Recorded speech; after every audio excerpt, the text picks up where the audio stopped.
Olá, pessoal, boa noite. Tudo bom? Boa noite. Bem-vindos e bem-vindas a mais esse encontro, mais esse seminário de pesquisa. Meu nome é Regina Bortolini. Bem-vinda, Maílza, nossa convidada de hoje. Boa noite. Vou falar um pouquinho sobre como a gente pode funcionar. Vou apresentar o grupo de pesquisa e aí vou deixar a Maílza se apresentar livremente, se expor as ideias dela, como a gente tem feito durante 20 minutos, 25, enfim. E a partir daí a gente começa uma conversa, né, a se pôr mais em diálogo.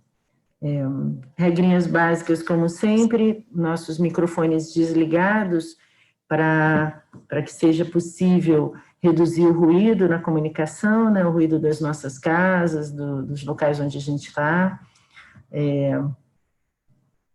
Câmeras podem ou não ficar desligadas, vocês fiquem à vontade, não tem problema deixar a câmera aberta. Certamente eu e Maísa vamos ficar com a câmera aberta, porque somos as anfitriãs aqui desse bate-papo. Esse seminário de pesquisa, ele se insere no conjunto de atividades que os grupos de pesquisa da Faculdade de Medicina, do Centro Universitário Arthur Saer Peneto desenvolvem. Nos grupos de pesquisa, além das atividades de pesquisa, são realizadas também atividades de ensino e de extensão, e seminários são esses momentos em que a gente convida pessoas que podem ou não ser acadêmicos para estar compartilhando conosco suas experiências, ideias, enfim, aprendizados, ou que, ao contrário, a gente está criando oportunidade também para estar divulgando o trabalho o estado de andamento dos trabalhos, das pesquisas que a gente vem desenvolvendo. O seminário de hoje é vinculado ao Laboratório de Estudos em Representações Sociais e Saúde. É um grupo de estudos, um grupo de pesquisa, constituído por 4 professoras, eu, Regina Bortolini, na verdade, Maria Regina Bortolini,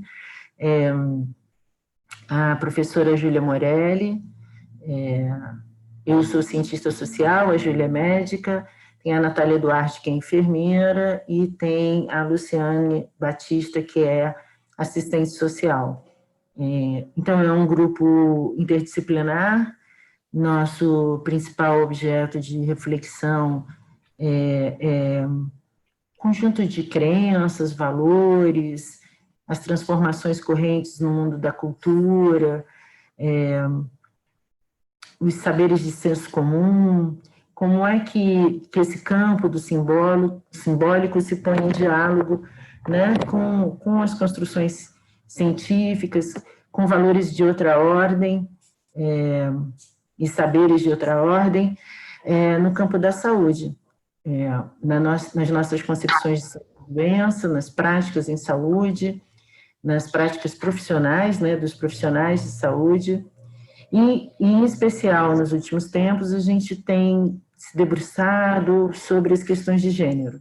Então, a gente tem procurado compreender como esse babado todo tem impacto sobre os processos de subjetivação, de construção identitária, consideradas as diferentes possibilidades de construção de identidade de gênero, né?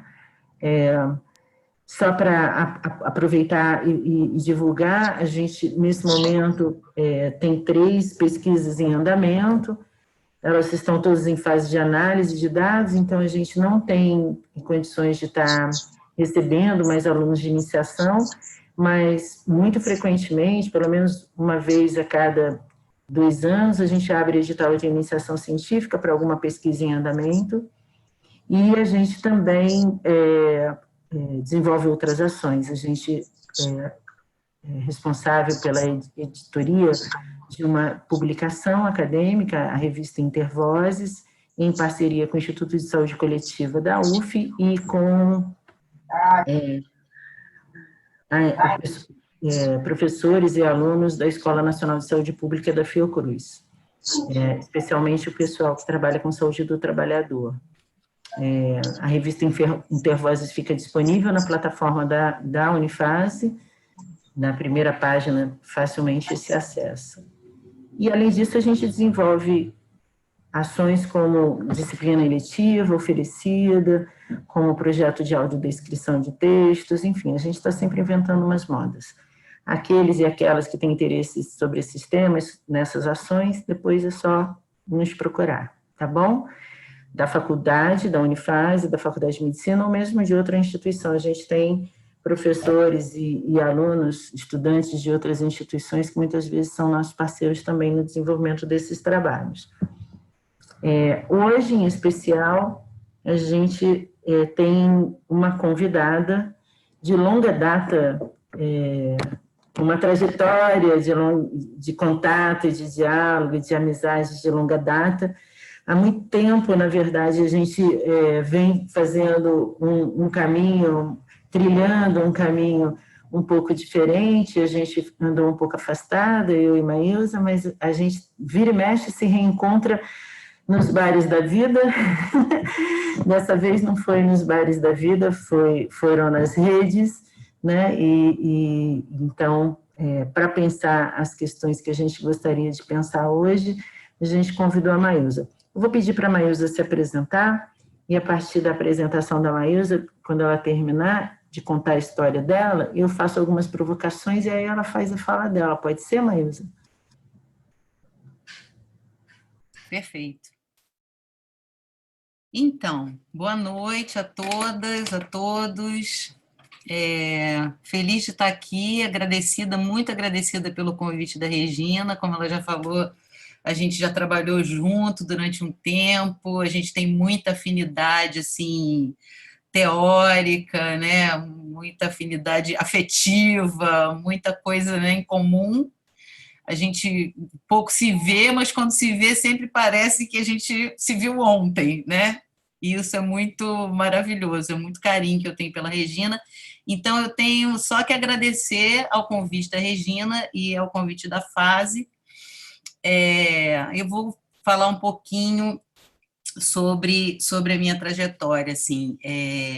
Eu sou professora da Faculdade de Educação da UERJ, sou professora da pós-graduação em Educação, eu sou vice-coordenadora do Laboratório Educação e Imagem, tenho um trabalho com audiovisual, as pesquisas que eu realizo já há 20 anos são em torno de repertórios das populações afro-brasileiras, né, dos repertórios culturais das populações negras do Brasil, sempre assim um viés na busca, né, na luta por uma educação antirracista e por uma educação que desconstrua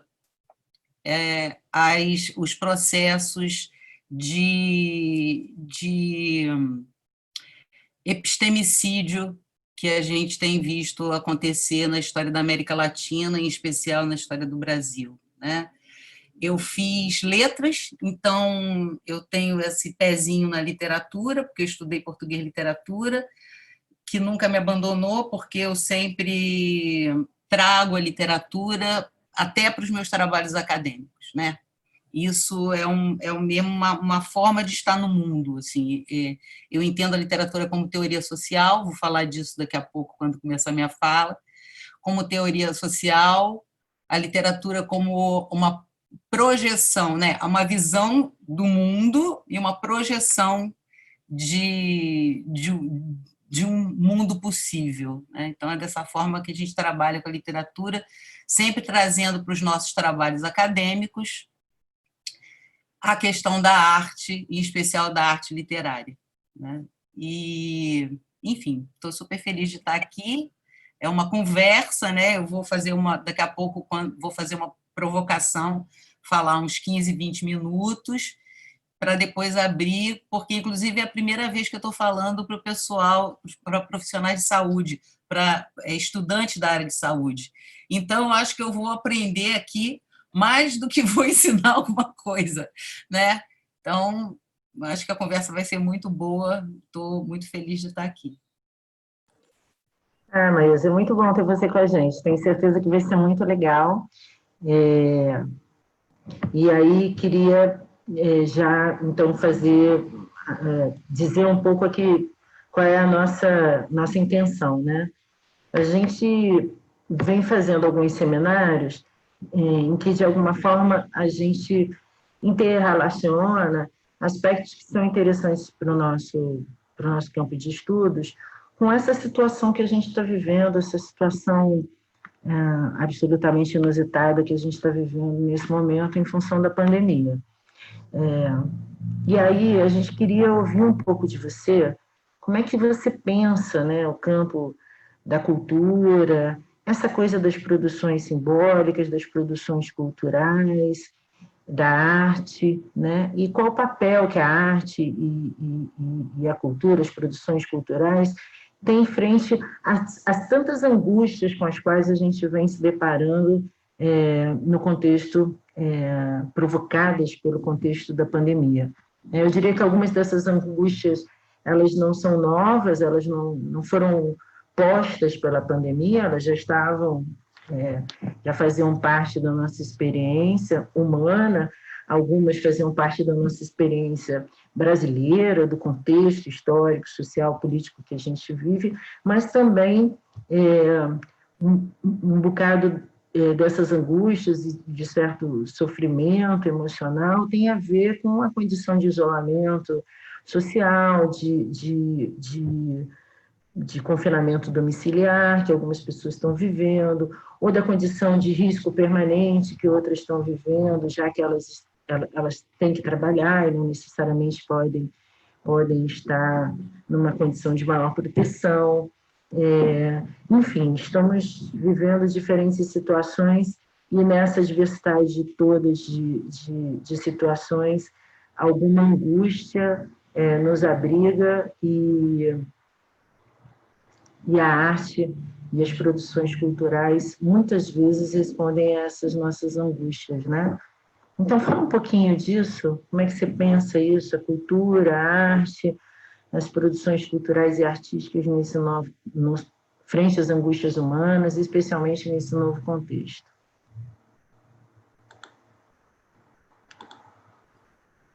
Então, aí, como eu falei, eu vou trazer algumas provocações para a gente poder pensar, né? Eu não sei se vocês conhecem um livrinho do Krenak chamado Para Adiar o Fim do Mundo. Nesse livro do Krenak, ele traz uma imagem que eu acho uma imagem muito interessante para pensar as narrativas e a arte de uma maneira geral, né? Essa linguagem estética, que a imagem é a seguinte, né? Quando você está angustiado, você está mal, você não consegue respirar, é só levantar o céu para poder respirar. Essa é uma imagem do povo Krenak, e que eu acho que é muito potente para a gente pensar a questão da arte nesse contexto que a gente vive, de muita angústia, muita gente adoecendo, né, por conta desse contexto que a gente está vivendo, não sabendo como lidar com esse momento, um momento de muitas incertezas. Então, eu acho que a arte ela vai ter esse papel, eu não estou falando de uma instrumentalização da arte, mas de um papel mesmo da arte nas nossas vidas, tanto da recepção da arte quanto a criação também, né? Porque eu estou entendendo que somos receptores da arte e criadores de arte também, todos nós. Daqui a pouco eu vou falar um pouco disso. Eu entendo como essa possibilidade de levantar o céu para poder respirar. Respirar nesse momento em que aquilo que nos ataca, né, é um vírus que ataca diretamente a nossa respiração. Então, é muito potente pensar que a nossa respiração pode melhorar na medida em que a gente produz arte e que a gente frui arte, que a gente recebe arte, que a gente experiencia a arte, né? Eu trabalho com um filósofo russo chamado Mikhail Bakhtin, que talvez você já tenha ouvido falar, que é um filósofo que viveu no início do século, na primeira metade do século XX, né? E que ele tem um conceito de arte muito interessante, que eu separei aqui para vocês, um trechinho de um texto dele, né? Ele diz que a arte é um elemento imanentemente social, o meio social extra-artístico, afetando de fora a arte, encontra resposta direta e intrínseca dentro da arte. A arte não se trata de um elemento estranho afetando outro elemento, mas de uma formação social afetando outra formação social. E é dessa maneira que eu trabalho com a arte nos meus trabalhos acadêmicos. Como eu falei aqui para vocês no início, né, a arte como teoria social, como possibilidade de pensar o mundo, né, ou de projetar o mundo a partir da linguagem estética, a partir da linguagem artística. Eu penso assim como Bakhtin, né? Eu penso que todos nós, e o Bakhtin também vai dizer, a arte não é coisa de eleitos, assim, de, olha, ele tem uma genialidade, ele é um artista. É claro que tem gênios no lugar da arte, né? Existem gênios artistas, mas não é só coisa para gênio, né? O papel da arte, na verdade, é o reconhecimento dessa nossa humanidade. Aí eu posso falar das coisas que eu estudo, né, que são questões que têm a ver com racismo estrutural, com esse epistemicídio causado pela colonialidade na América Latina, né, que nos afastou desse lugar da criação, dizendo que a nossa criação é menor ou é menos importante, né? E aí eu penso e sinto que a nossa criação ela é muito importante, sim, e ela é importante, inclusive, como possibilidade de esperançar, como diria o Paulo Freire, né? Que é o lugar da possibilidade do sonho. Então, eu acho que essa ideia de projeção de futuro, de possibilidade de sonhar, de possibilidade de esperançar, é tudo que a gente precisa nesse momento, né? É tudo que a gente precisa nesse momento que está confinado em casa, sufocado. Não é à toa que a gente vê as lives dos artistas aí bombando, e que alegria que dá para a gente, né, num sábado, numa sexta-feira, quando a gente não pode sair de casa e tem uma live do artista, ou tem um espetáculo de teatro, tem alguém que vai tocar uma música, que alegria que isso não nos dá. Então, é o que nos traz, na verdade, no meu ponto de vista, é esse reconhecimento de que a gente está vivo, de que a gente é humano, né? Coisa que, no nosso caso, na América Latina, e com as populações que foram escravizadas na América Latina, nos foi retirado a nossa humanidade. O que a colonialidade nos diz é que nós somos menos humanos que os europeus, ou menos humanos que os brancos europeus, né?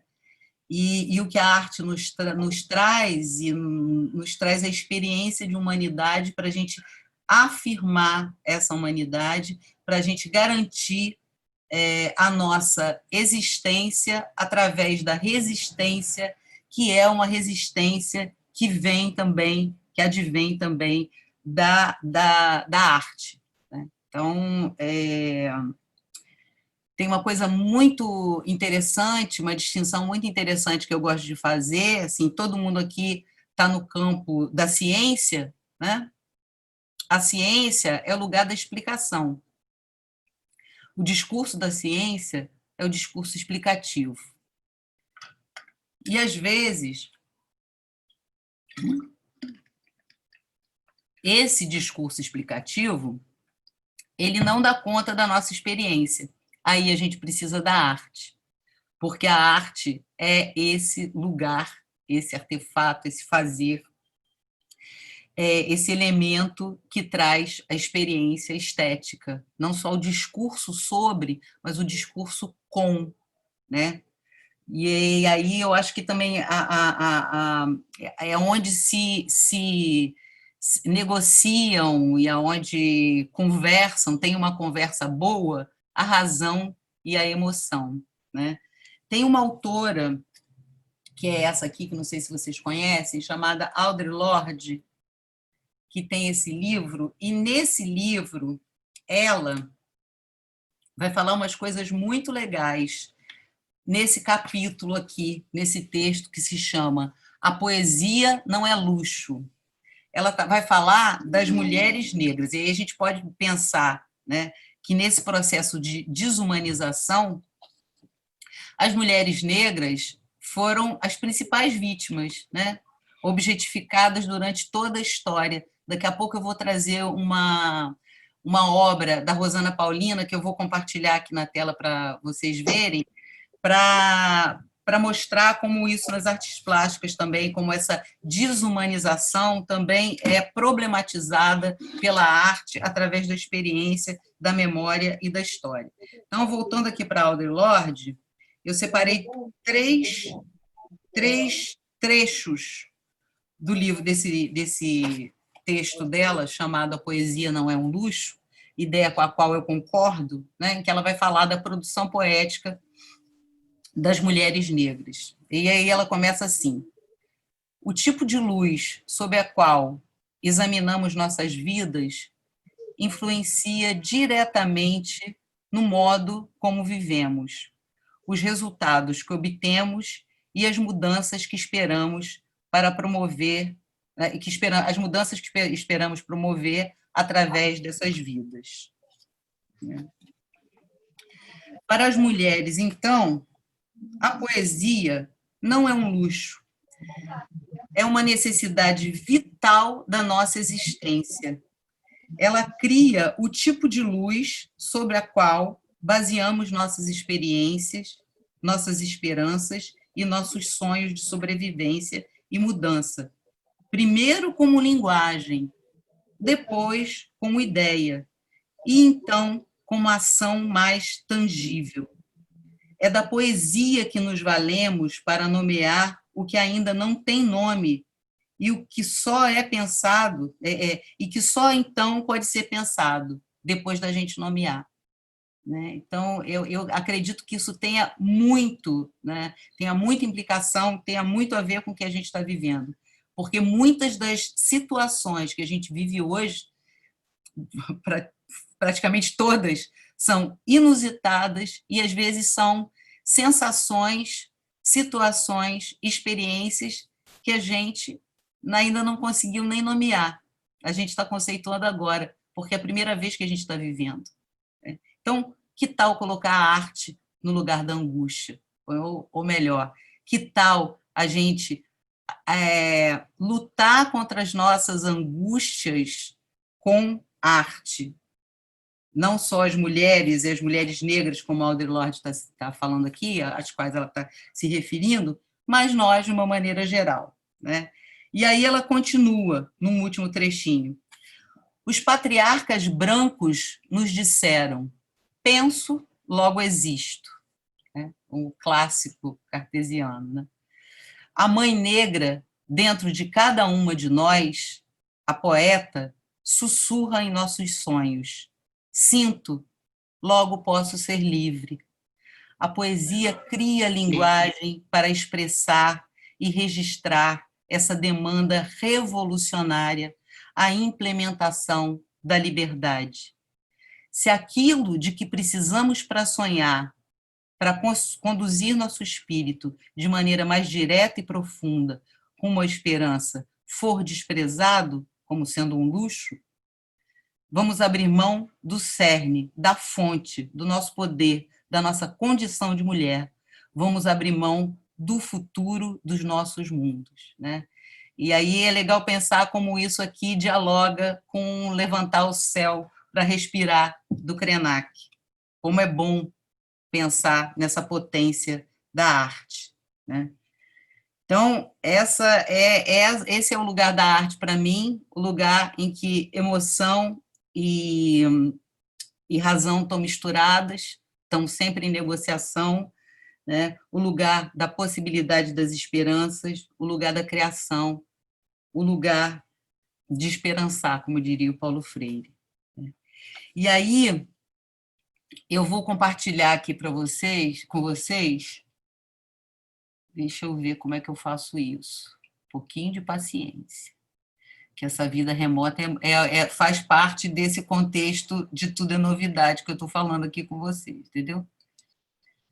E compartilhamento de tela faz parte desse contexto de tudo é novidade que eu estou falando aqui com vocês. Então, tem aqui essa imagem.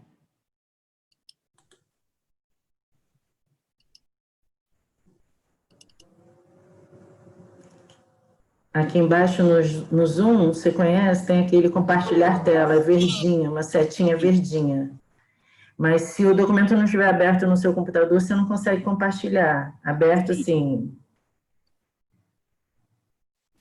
Ele está aberto. Isso. Não fecha ele para abrir o Zoom de novo, porque senão você fechou ele não vai abrir. Entra no Zoom. Você tem o Zoom aí na sua prateleira aí embaixo? Eu fiz exatamente o que você falou para não fazer. Pronto, agora eu consegui. Vamos aqui.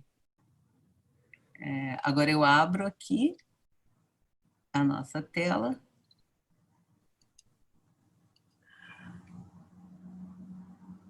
Não está indo? Quer mandar para mim que eu abro aqui para você? Sim, não, eu acho que eu consigo. Deixa eu tentar. Tá bom. Então vai aí. Porque eu preciso achar vocês de novo. Eu abro isso. Agora eu abro vocês aqui embaixo.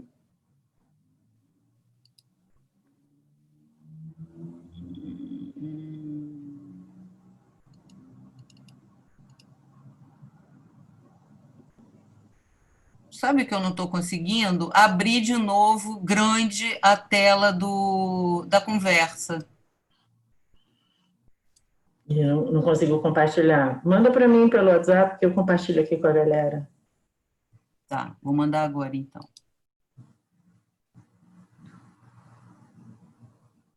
Vou mandar para você.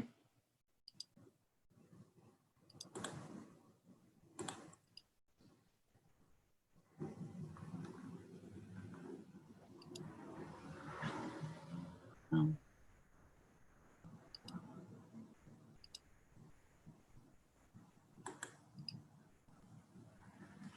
Aproveitando enquanto a Maísa está mandando a imagem para mim, lembrando aí a galera para já ir colocando as perguntas aqui no chat. Já tem uma pergunta da Ana, para a gente ir somando aí as perguntas para o momento de conversa.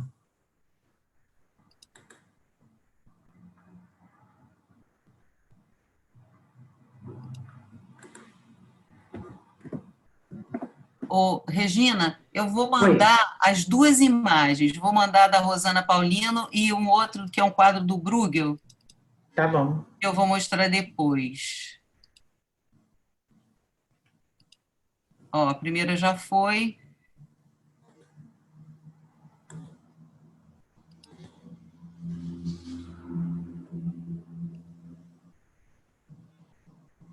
Pronto, já estão as duas aí.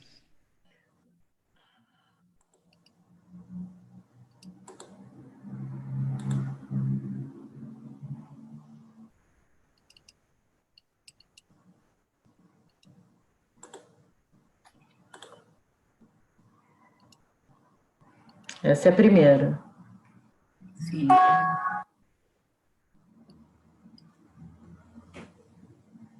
Sim. Então, o que a gente vê nessa... A Rosana Paulina, ela é uma artista plástica negra, contemporânea, ela é de São Paulo, e ela tem um trabalho todo ligado à questão da memória, a questão da feminina, da mulher negra, né? A questão ela tem um trabalho em que ela discute, né?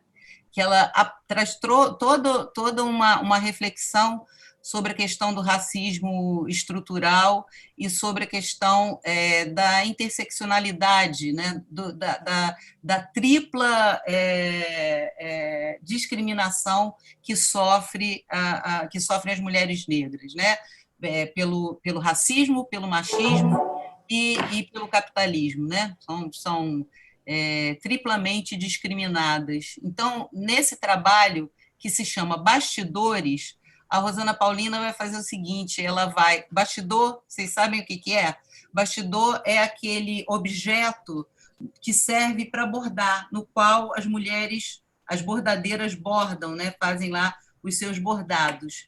Então, ela vem de uma família de bordadeiras, costureiras, de mulheres negras que tiveram essas práticas, né, na sua história, e aí um dos trabalhos que ela realizou é esse, em que ela demonstra como o silenciamento, né, a negação, como isso impacta na vida das mulheres negras, né? Vocês podem reparar que é um bastidor no qual tem um desenho de mulheres negras, uma está com a boca costurada, não é? Outra com os olhos costurados, são linhas, como se fosse bordado mesmo, e a outra com a garganta. Quem tem a experiência com essa obra, né, percebe assim que ela está usando elementos do cotidiano dela, da vida dela, da infância dela, da história, né, de mulher negra brasileira, e trazendo a discussão de como se fez, com esses elementos da costura e do bordado, como é que essas mulheres foram silenciadas, impedidas de ver, né, e impedidas de falar, né, de se expressar, e tanto pela a boca, que está costurada, quanto pela garganta, que impedida de emitir, né, aquilo ali costurado. Né? Então, é essa experiência que a arte nos traz. É você não precisar de um discurso sobre, mas você ter uma visão da obra, você ter o objeto ali, em que os elementos te contam uma história e você percebe tudo o que aconteceu, sem precisar de um tratado sobre racismo estrutural, sobre machismo, sobre a condição da mulher negra na sociedade brasileira. Te traz essa experiência. E mesmo a pessoa que não saiba dessa história, que nunca tenha lido nada sobre, ou que não tenha lido um tratado sobre essas questões, vai sair dali conhecendo ou sentindo ou percebendo como isso se dá, como isso ocorreu. Isso através de uma imagem, através do simbólico, se apropriando de elementos, deslocando esses elementos do seu lugar original, né, e trazendo para dizer algo, para narrar algo. Né? Então, ela faz uma narrativa através dessa obra. Né? O outro quadro que eu trouxe, que também dá para discutir muito, que fica muito legal para a gente discutir o papel da arte.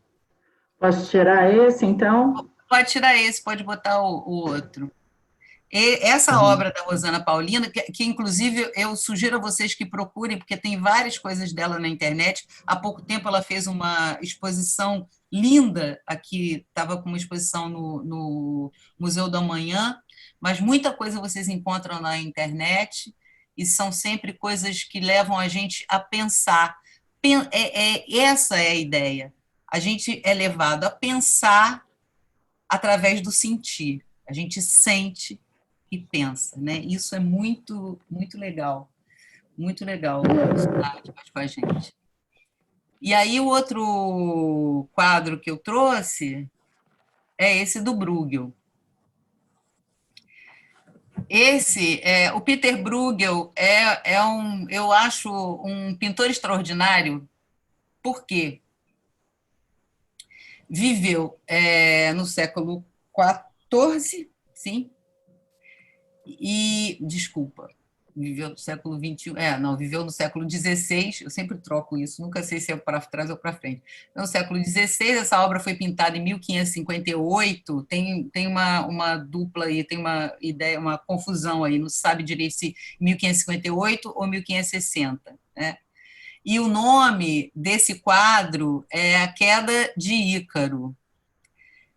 Se vocês se lembram da história do Ícaro, né? O Ícaro é uma figura da mitologia, filho de Dédalo, que ajudou o pai a construir o labirinto do Minotauro, né? E que ficou preso junto com o pai no labirinto. E aí ele e o pai construíram asas de cera, asas com penas de cera, para o Ícaro fugir do labirinto, porque estavam condenados a ficar aprisionados lá. E quando o Ícaro levanta voo com aquelas asas e se aproxima do sol, a cera, né, das asas começa a derreter e o Ícaro cai, né? Então, o Bruegel pinta esse quadro que eu amo, que fala que eu que trabalho no campo do cotidiano, né, é muito interessante porque vocês estão vendo o Ícaro. Se vocês observarem, né, onde está o Ícaro, prestem atenção que vocês vão ver o Ícaro no cantinho direito da tela do Bruegel, só as perninhas lá, né, se afogando, com umas peninhas, né, porque as penas são mais lentas, vão cair depois.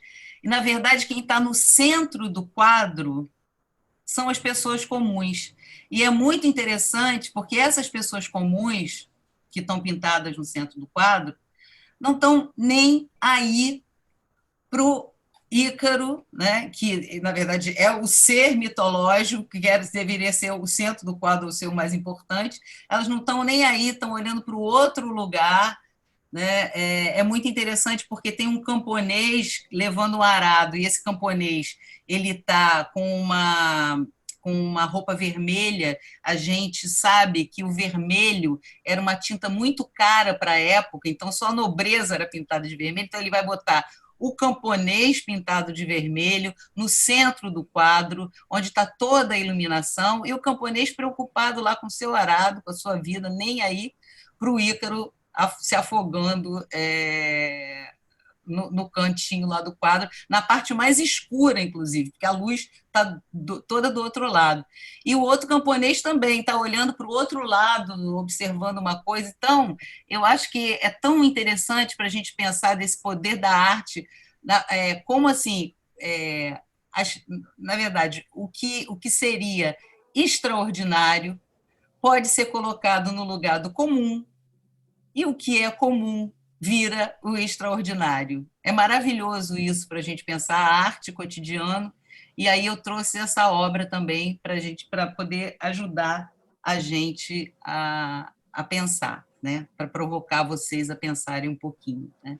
E, por último, porque eu não quero me estender muito tempo, eu acho que a conversa aqui vai ser melhor do que a minha apresentação, eu trouxe um poema do Gil, do Gilberto Gil, nosso maravilhoso ex-ministro da Cultura, né? Meu ídolo maravilhoso, que se chama, não sei se vocês conhecem, uma música chamada Metáfora, e que a letra diz assim: uma lata existe para conter algo, mas quando o poeta diz lata, pode estar querendo dizer o incontível. Uma meta existe para ser um alvo, mas quando o poeta diz meta, pode estar querendo dizer o inatingível. Por isso, não se meta a exigir do poeta que determine o conteúdo em sua lata. Na lata do poeta, tudo nada cabe, pois ao poeta cabe fazer com que na lata venha caber o incabível. Deixa a meta do poeta, não discuta. Deixa a sua meta fora da disputa.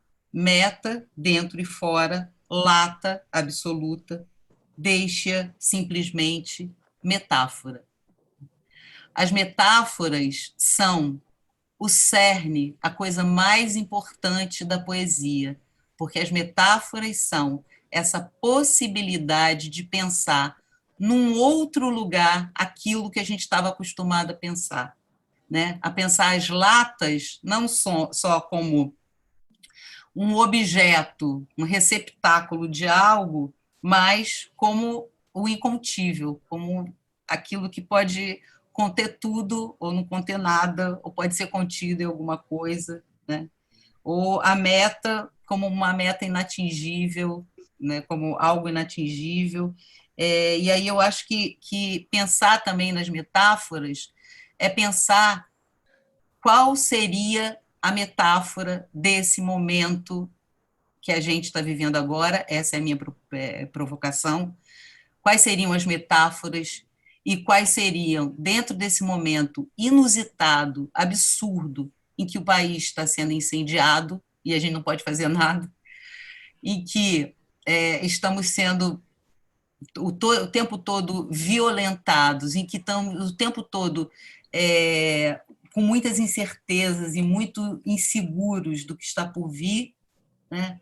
Quais seriam as metáforas para a gente pensar esse futuro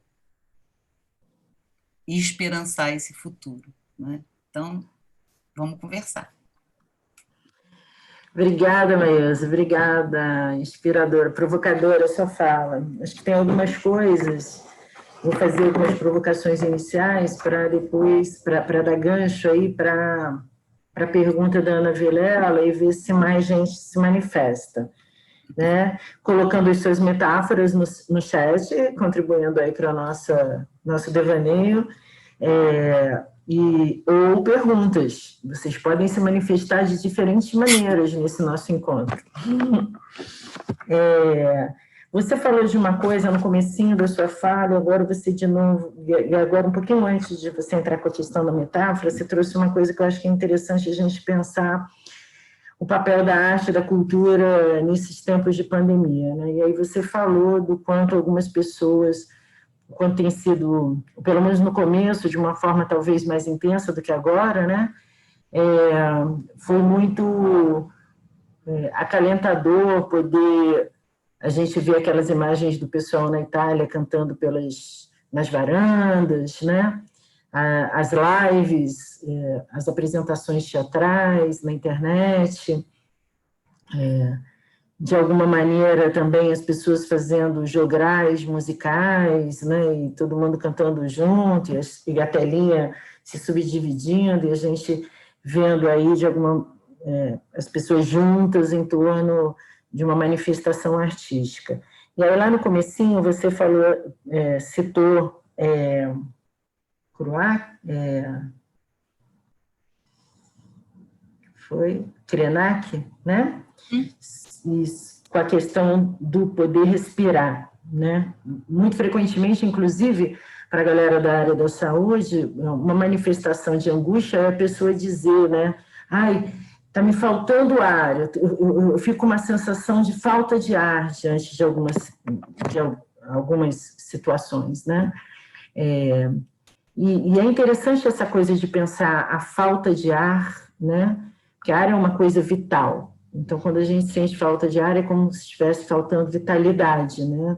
Como se a gente estivesse gritando, olha, eu estou sufocando, Mas não é necessariamente uma vitalidade do ar mesmo, né? Muitas vezes essa falta de ar não é uma questão fisiológica, ela tem a ver com uma determinada sensação, emoção que a gente tem de que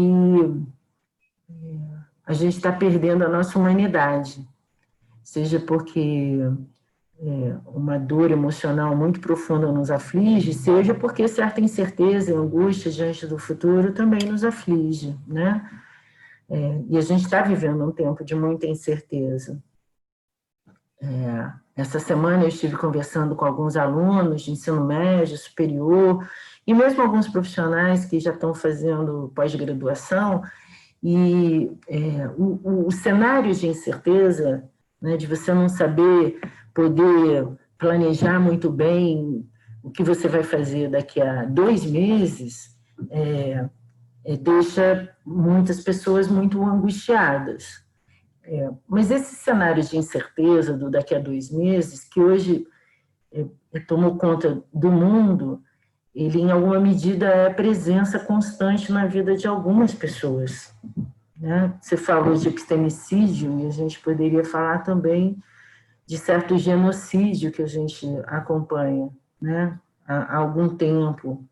Então, às vezes me dá uma certa angústia, uma certa falta de ar, imaginar que se no conforto do meu lar eu já estou vivendo alguma angústia em relação à condição que a pandemia traz para as nossas vidas, o que será imaginar para pessoas que constantemente têm suas vidas ameaçadas, que constantemente não têm acesso a serviços básicos, no caso, por exemplo, do nosso debate mais estreito de saúde, mas aqui não necessariamente só a galera da saúde, pode ter gente de todas as áreas, então, há serviços básicos que qualquer cidadão deveria ter direito. Então, a arte não é a mesma, né? Eu brinco, foi possível para Vinícius de Moraes escrever determinadas poesia porque ele estava em Ipanema, né?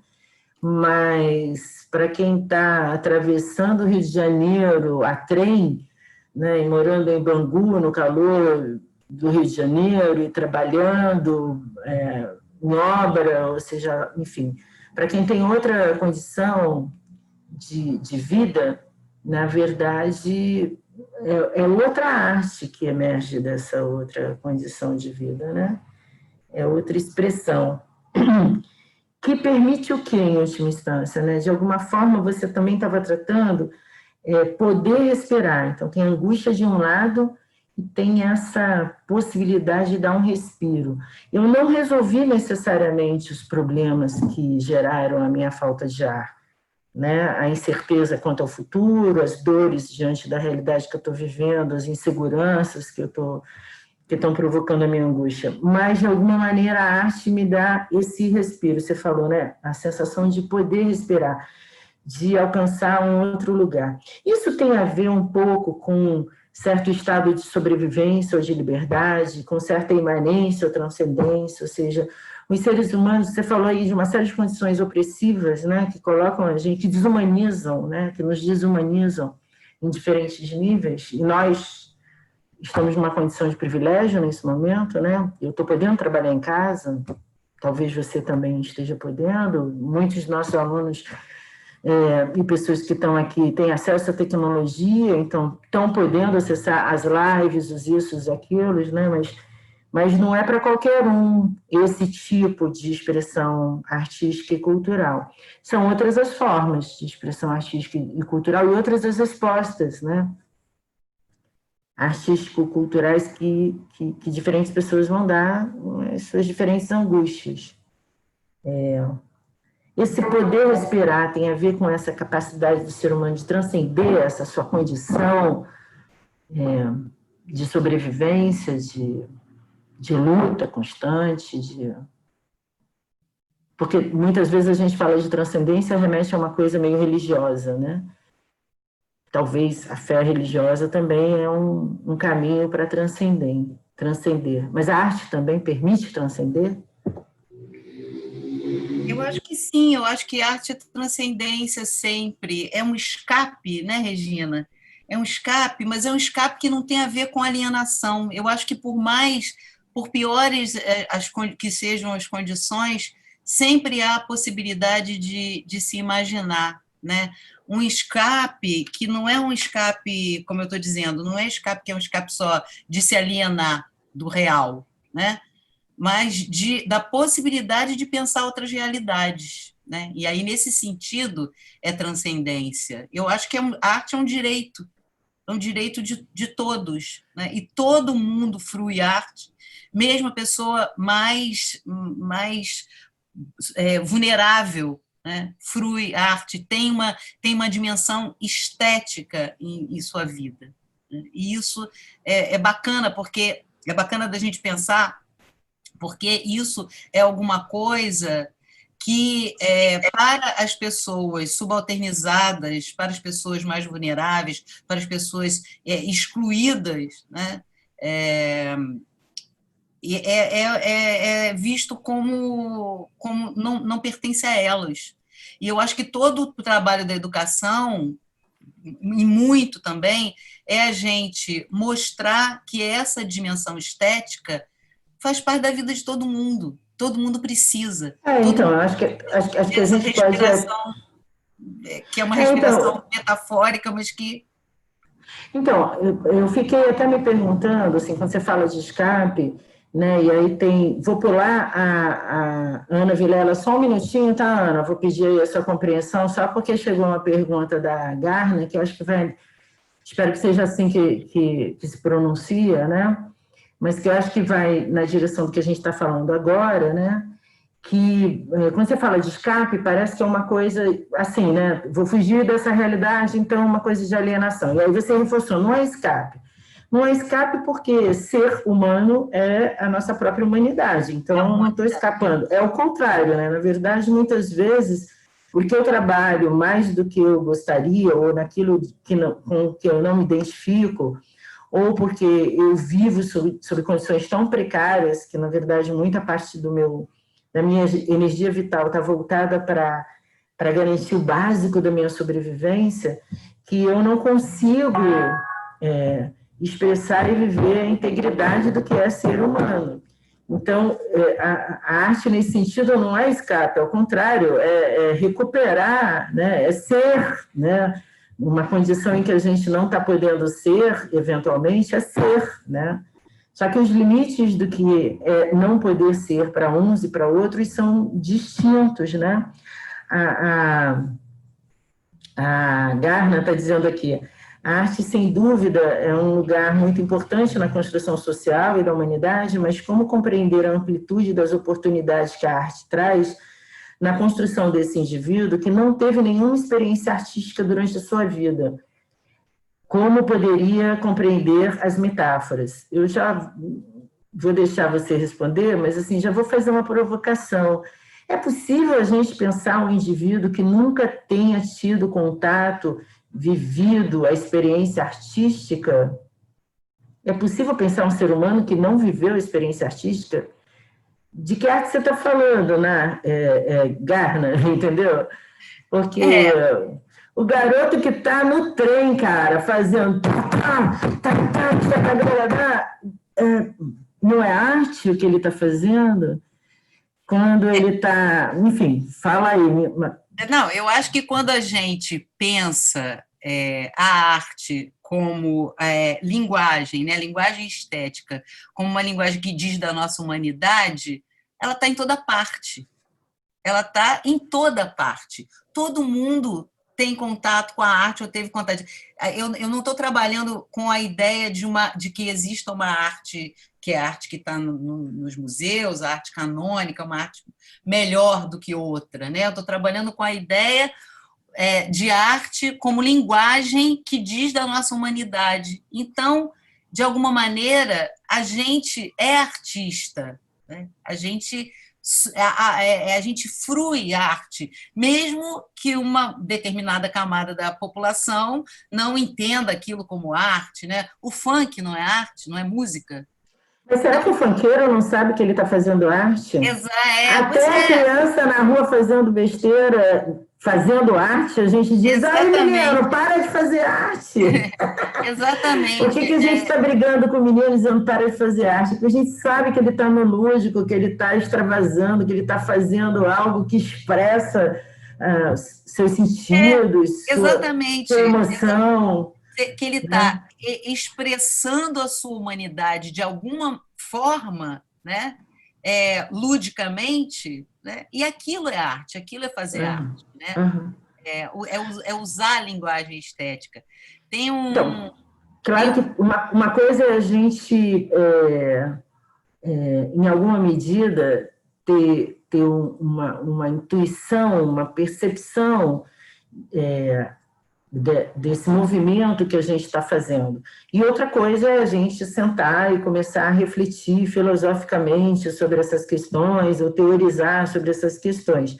Talvez o menino lá que está fazendo arte e o garoto que está no trem fazendo um funk não tenham esse grau de racionalização sobre essa experiência que ele está vivendo.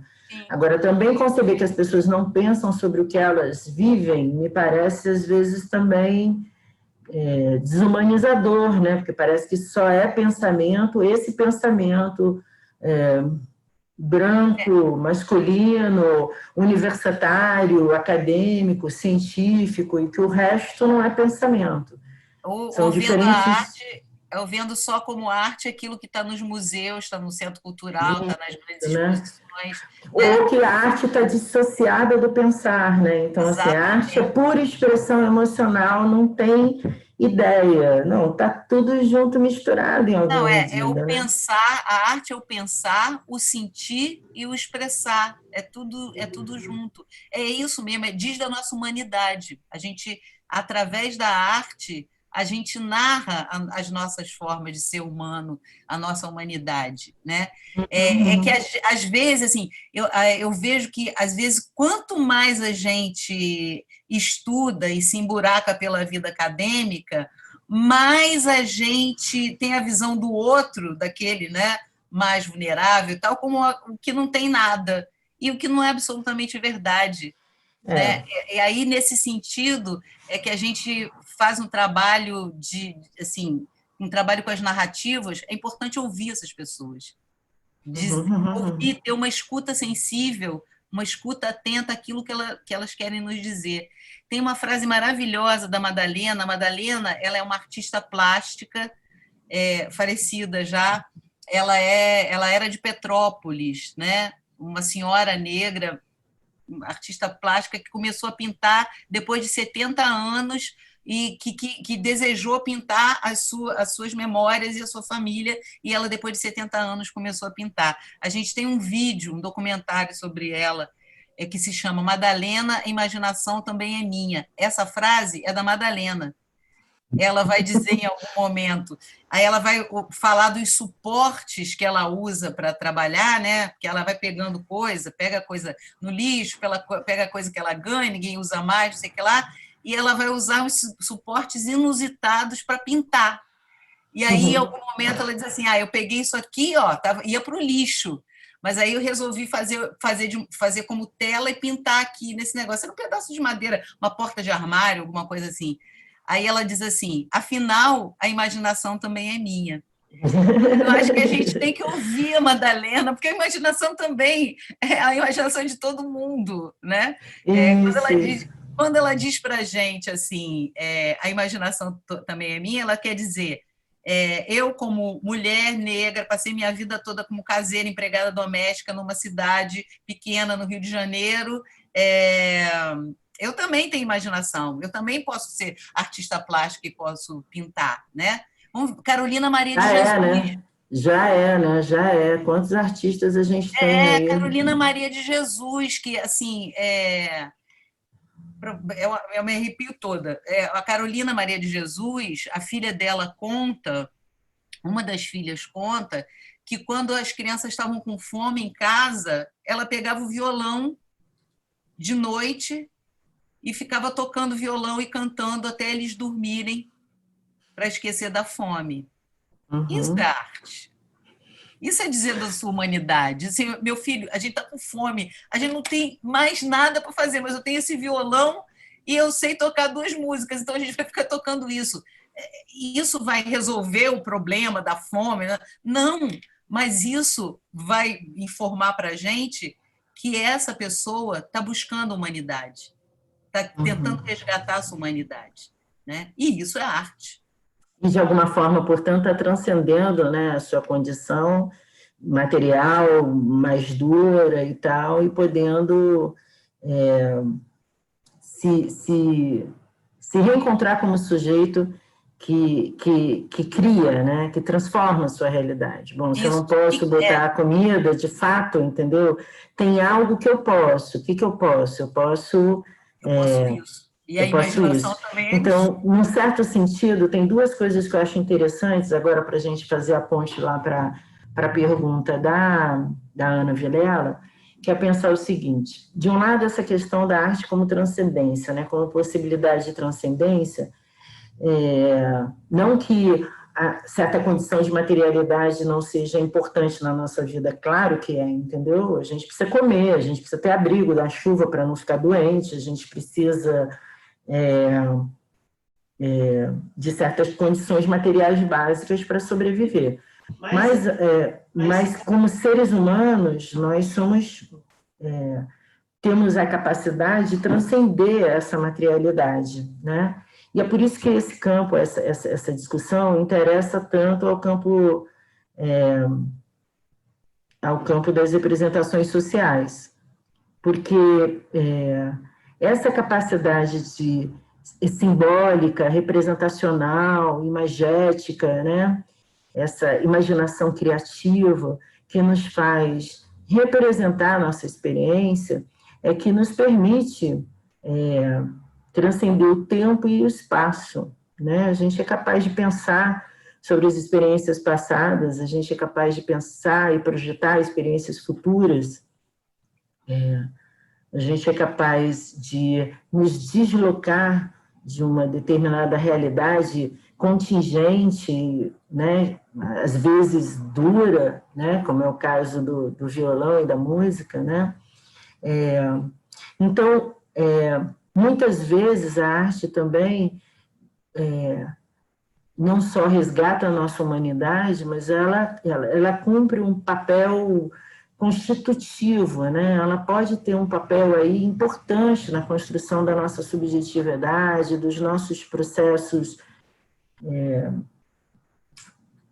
no nosso devir, né? Nesse nosso processo de vir a ser, de se constituir como sujeito. Eu acho que é a esperança do Paulo Freire. Ela nos E dá aí, essa capacidade de esperançar. E aí tem essa pergunta da Ana Vilela, né? Assim, trazendo aí para o campo da saúde, para o sofrimento psíquico a quem muitos de nós podemos estar vivendo,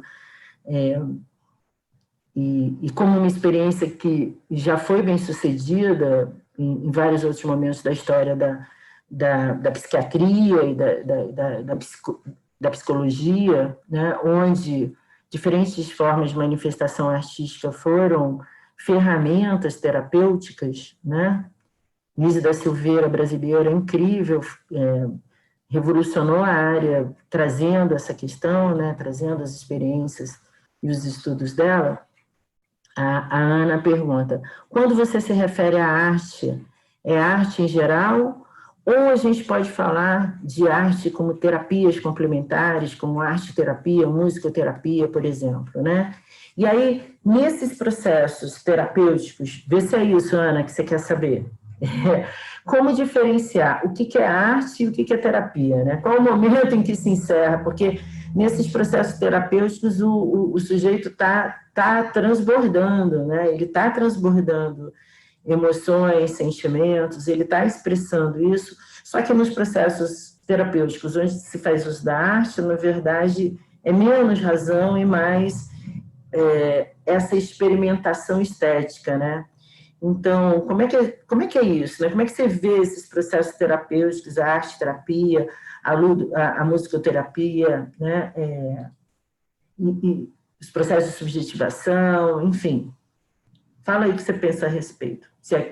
Olha, eu acho que pode ser terapia, assim, eu acho perigoso, assim, no meu campo. Eu acho que no campo da saúde isso tem que ser pensado, deve ser pensado, eu acho que é interessante pensar. Mas eu acho perigoso pensar somente como uma instrumentalização para a cura, alguma coisa assim, porque não é só isso. Eu acho que essa é uma das dimensões possíveis da arte. Você lembrou aí, muito bem lembrada a história da doutora Nise da Silveira, que no tratamento psiquiátrico começou a trabalhar com a arte e ali, com os internos lá, ela descobriu artistas maravilhosos, né? Inclusive, é bom a gente lembrar também que Dona Ivone Lara trabalhou com Nise da Silveira.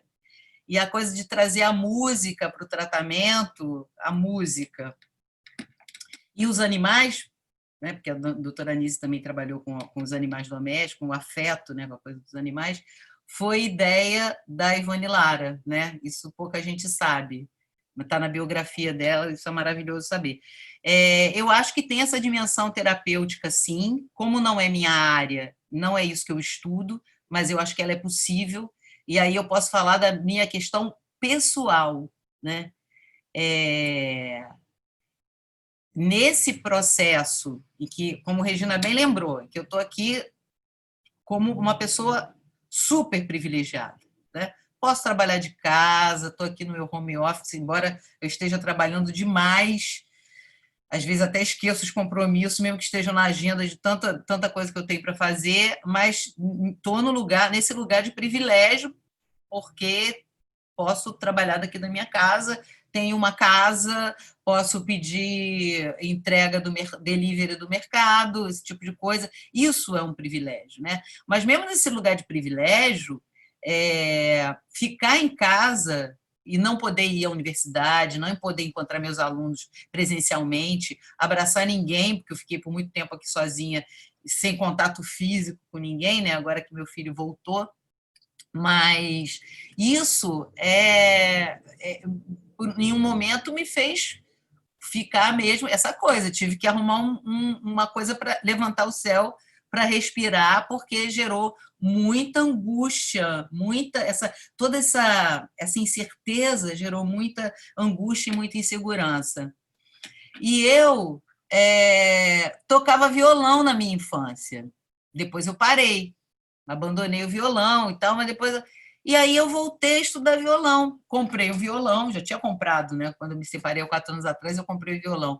E voltei a tocar o violão e estudar mesmo depois, e tirar um tempo no dia, a música, e ler poesia de novo.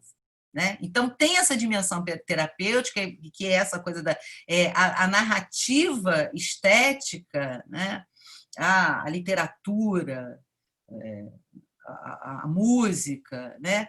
Ela te leva para um outro lugar, ou melhor, não sei nem se é para outro lugar. Eu acho que é exatamente o contrário. Ela te coloca no presente aqui, ó. Pum, você está aqui, no aqui e agora. E isso diminui os níveis de ansiedade. Então, eu acho que sim uma possibilidade de ter um efeito terapêutico importante, né? O tratamento através da arte, mas não é só uma coisa terapêutica, é uma experiência de vida, é um modo de estar na vida. Você usar a sua imaginação, e a gente precisa dessa imaginação, que também é nossa, em vários setores da nossa vida, não só na coisa da criação artística, porque num texto acadêmico você precisa de exercitar a linguagem artística, o seu poder de criação, num texto acadêmico lá dentro. Eu falo do campo das ciências humanas, mas é alguma coisa que a gente exercita direto nos trabalhos que a gente faz. A dimensão estética do trabalho acadêmico. A gente pensa muito sobre isso, muito, né? Porque existe e é importante. E toda obra de arte, aí é o que o Bakhtin falou da dimensão, né, social, toda obra de arte ela tem um caráter ético e um caráter estético. Ela é uma forma de se colocar no mundo e de se colocar em relação ao outro também, né? Então, desse lugar das ciências humanas, que é o lugar de onde eu falo, é o meu lugar de fala, como está na moda por aí, é disso que eu posso falar. Dessa dimensão artística que permeia a nossa vida.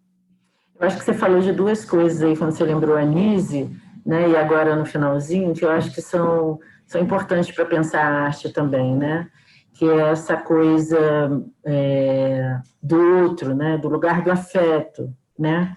O lugar do afeto é um lugar que se dá, para o bem ou para o mal, na relação com o outro. Como seres que, em constante construção que somos, a gente se faz também nisso, né? Constantemente na interação com o outro. E talvez por isso que, em alguma medida, por exemplo, para você, nesse momento, o isolamento e o confinamento domiciliar foi tão doloroso, tem sido doloroso para todos nós, em alguma medida, porque mesmo, a menos aqueles que estão absolutamente negando o cenário que a gente está vivendo, né? qualquer um que esteja com um compromisso, uma preocupação com a situação da pandemia que estamos vivendo, mesmo que tenha que sair, está na angústia do posso tocar, não posso tocar, no outro, abraço, não abraço, eu ponho máscara, não ponho máscara, qual a proximidade que eu posso ter. Nossos afetos não se manifestam em palavras apenas, né? Ao contrário, né? Nunca a gente talvez tenha pensado quão importante é um abraço, né? Quantas pessoas já disseram isso? A coisa que eu mais sinto falta nesse momento é de um abraço.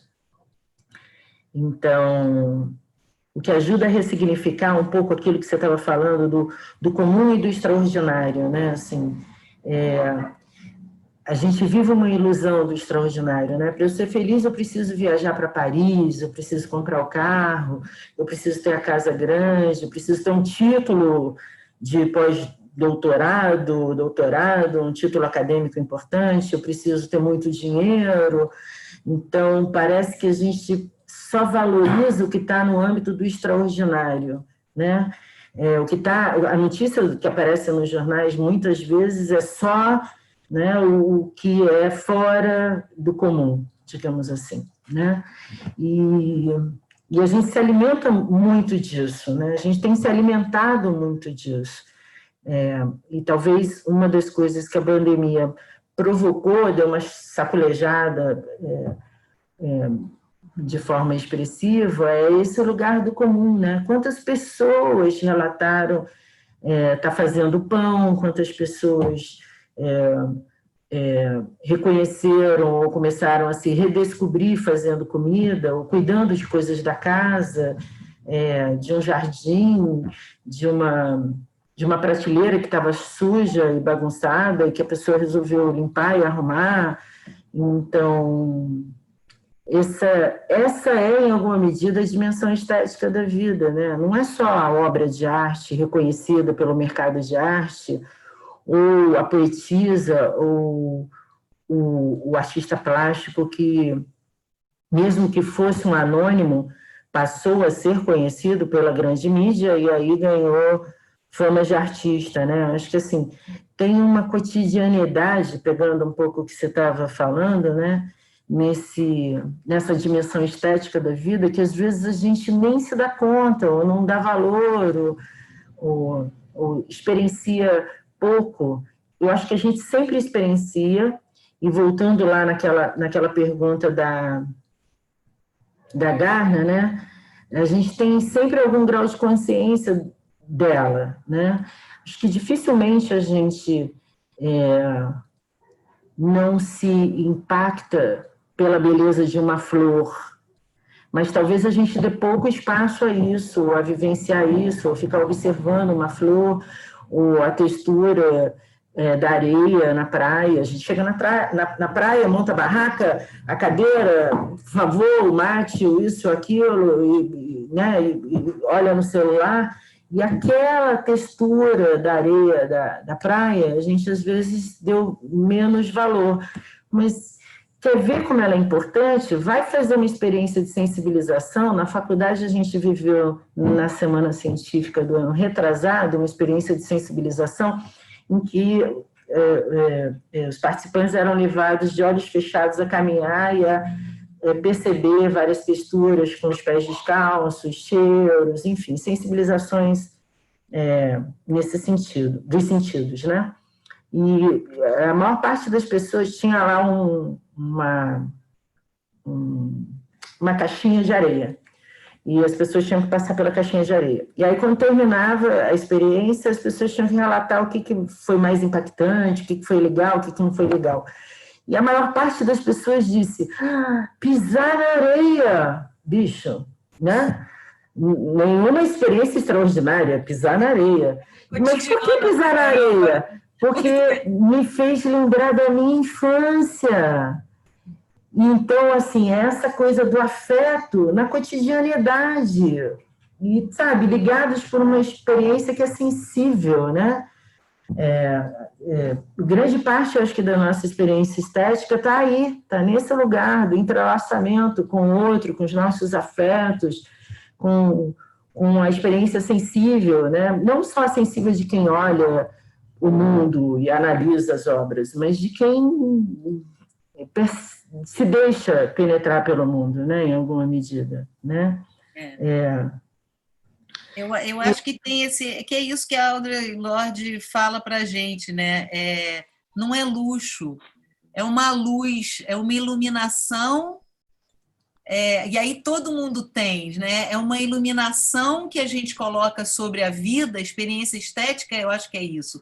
É uma iluminação que a gente coloca sobre a vida que fala dos nossos sonhos, da nossa possibilidade de sobrevivência, de existência. A gente vê a nossa existência de uma outra maneira, né? E é isso, não é um luxo a arte, é uma luz com a qual a gente ilumina o cotidiano da gente, né? E que todo mundo tem, e que todo mundo deve ter, né? Nós somos luz, né?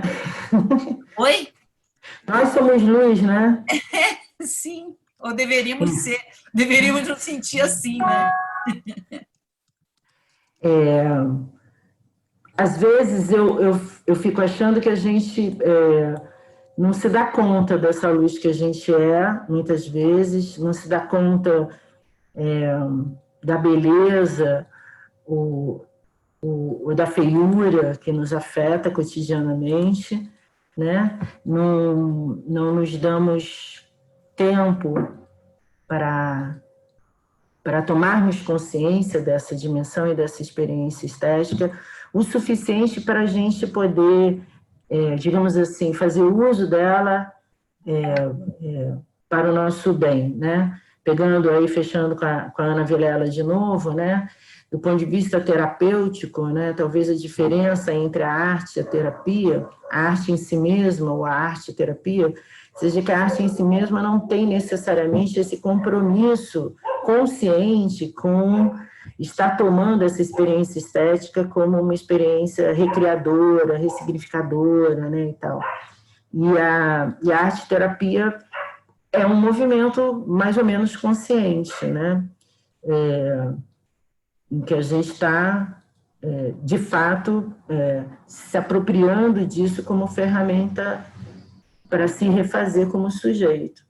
Agora, de um jeito ou de outro, com mais ou menos consciência, toda vez que a gente faz arte, a gente se recria, sabe? Então, toda vez que a gente faz um pão, que a gente faz uma comida gostosa e a gente chega para oferecer essa comida para o outro e para dizer, olha só esse feijão, que temperadinho que ele está. A diferença de fazer esse feijão ou de só consumi-lo está em se colocar nesse lugar e se reconhecer nesse lugar de quem pode, né? De quem é a potência para fazer e transformar, né? E quando a gente é apenas consumidor, né, de tudo, inclusive de arte, né, a gente deixou de ser a maior potência humana, essa capacidade transformadora, sabe, de quem se afeta pelo mundo mesmo, de quem não está deixando a banda passar, mas de quem entra na banda e toca junto, de quem vive, né, a intensidade que a vida permite a gente viver. Eu acho que quando você se entrega ao universo da arte, né, da mesma maneira que você se reinventa, você reinventa o mundo. Alguma coisa nova surge no mundo, né? Que é um você novo e é um mundo novo para você. Isso eu acho maravilhoso, né? Isso eu acho muito, muito bacana. Você se ressignifica e ressignifica o mundo, né? E, portanto, como o mundo não é essa coisa também muito abstrata, o mundo é essa coisa concreta das interações que se estabelece, né? Você ressignifica essas relações, você pode transformar tudo, né? Tudo. Tudo, claro. Na medida que você se ressignifica, você é de uma potência absurda, né? É por isso que dizem que a imaginação não pode ser nossa, porque isso vai ser a possibilidade dessa reinvenção, né? E aí você fica muito perigoso, né? Vou fazer uma ousadia epistemológica, aqui, filosófica, porque eu não sou filósofa, mas e nem estou começando a ler Serenada do Sartre, mas é como se fosse essa coisa, né, assim, diante de um nada, né, já que não somos nenhuma essência, não trazemos nenhuma essência, o Sartre é um existencialista, temos que nos fazer aqui agora, né? Não viemos com nada pronto, nem de origem transcendente, divino nesse sentido, nem natural, então somos sujeitos em constante construção aqui e agora. Então, esse tudo, né, é essa possibilidade infinita de ser que se coloca para a gente, que a arte nos conecta com isso, né, com essa possibilidade transcendente aí de ser tudo. E, que bom! Acho que a gente passeou bastante aí no tema da arte e da cultura, colocou ele em diálogo com as nossas angústias existenciais e com as angústias que a pandemia está trazendo.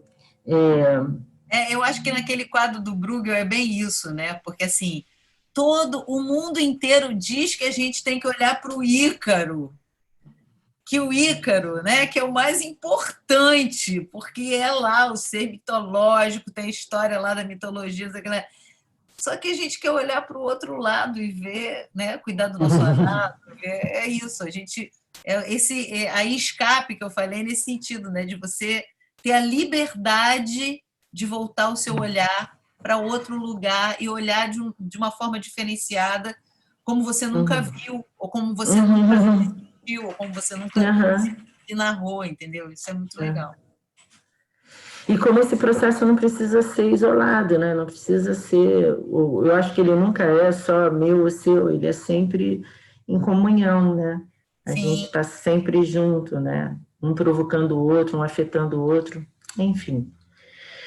Maísa, super obrigado por essa sua presença linda, por essas provocações.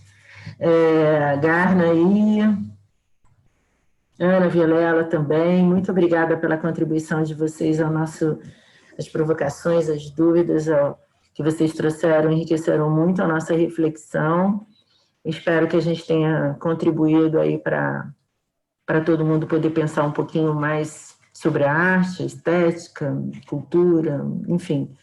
E, por favor, valorizem os artistas, né?